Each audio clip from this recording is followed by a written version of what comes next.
notifying Iraq about U.S. troop movements. We're now told that it was released by mistake. And Jim Acosta here at CNN is reporting that Trump wanted the letter cleaned up.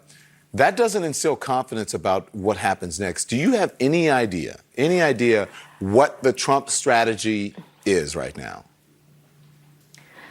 Well, we are going to have a briefing, I think, on Wednesday. I've demanded this briefing, and that's one of many questions we should ask, because this is something that I believe got started in motion, really a cycle of escalation since the president made that ill-fated decision to get out of the Iranian nuclear agreement.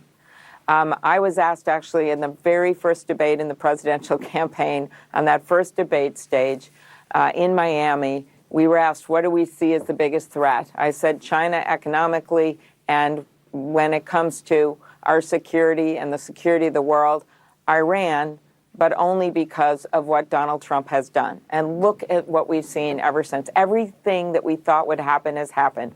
They are now announcing that they're going to start developing a nuclear weapon and move toward busting through the cap on uranium enrichment. They are fragmenting. We are fragmenting, Donald Trump is, our alliances with people all over the world. He's threatening cultural sites. He is escalating this day by day on his Twitter feed. And now troops are going over and people have been asked to leave.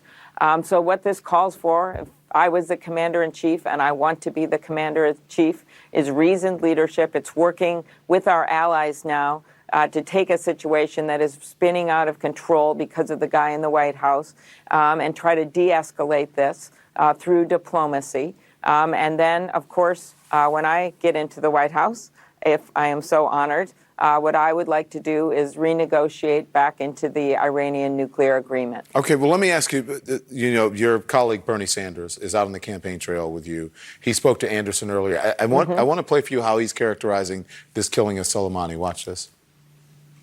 I think it was an assassination. I think it was in violation of international law. This guy was a bad news guy, but he was a ranking official of the Iranian government.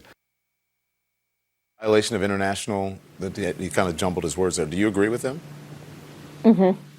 I'm looking forward to this briefing to ask these questions. Right now, the evidence to me is not there that they should have reacted in this way with such major repercussions. But let's see what the evidence is in a classified setting. Again, this is a bad guy. Bernie and I agree on that. The question, though, to me is right now, what do you do to de-escalate this? And then what do you do in the long term? Do you think that this could have been the right thing? Show our allies that we stand with them. Because, listen, I don't think questioning is the wrong thing, right? Especially since what happened